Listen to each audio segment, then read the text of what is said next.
It's summer again, and inevitably that meant it was time for me to rewatch the Lord of the Rings trilogy, something that's become a sort of tradition in recent years. While many people see summer as a time to go on vacation or head to the beach with friends, I've never quite shared in all of the seasonal excitement, often feeling a bit more isolated and stagnant than usual during these few months.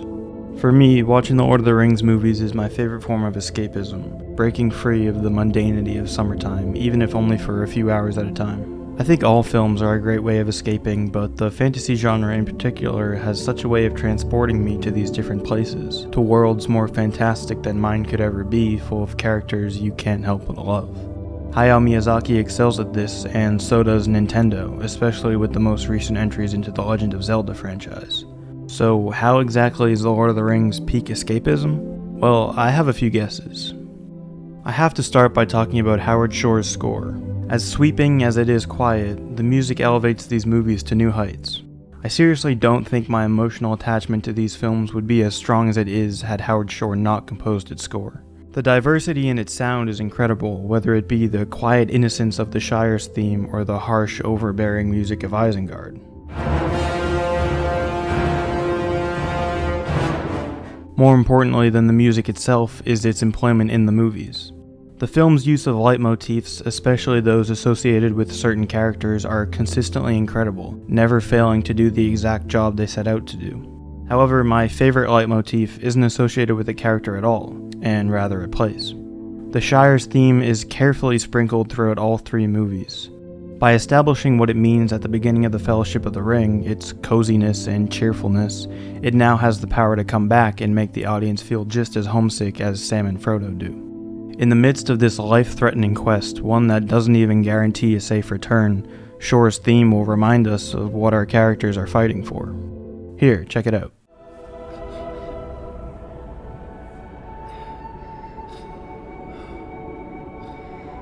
Do you remember the Shire, Mr. Frodo?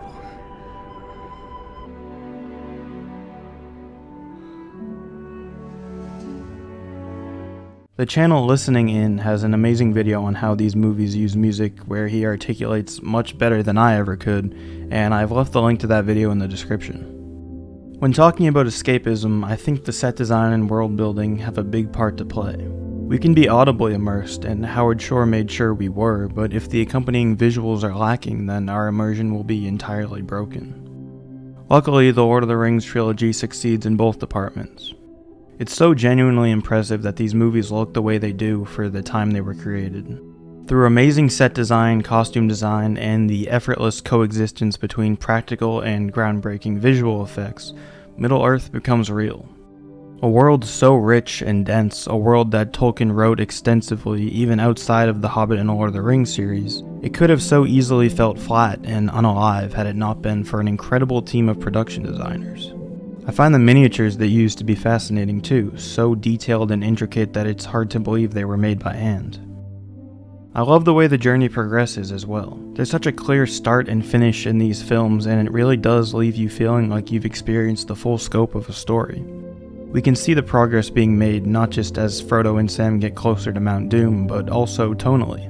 The Fellowship of the Ring is the most lighthearted film of the bunch in a lot of ways, which is probably why it's my favorite. But as we get into the second and third films, the weight of the task at hand enters the foreground, and the consequences become more real.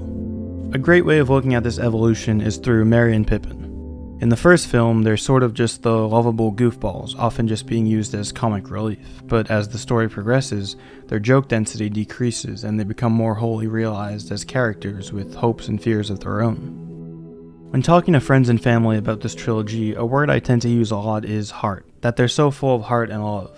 The characters care for each other, and when someone dies, they don't just move on right away, they give the story room to breathe and give the characters time to mourn, a notion that is often lost in other blockbuster franchises. Everything that happens in these movies happens with the backbone of love and friendship in mind.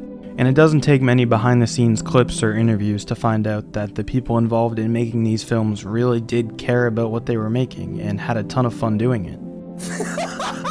These movies have something to say, just as Tolkien's novels did, and it's for that reason that they'll continue to touch generations to come. As I'm sure you could already tell, these movies mean a lot to me, and they've represented comfort in my life for a long time now. It's probably won't be the last time I talk about the trilogy on this channel, so I'll stop here for now. I wanted to say thank you to all the people who have checked out my channel and subscribed. The growth has been crazy and it's not something I expected when I started making these videos for fun. So thank you to everyone for checking my stuff out, and definitely stay tuned because there's a lot more to come soon.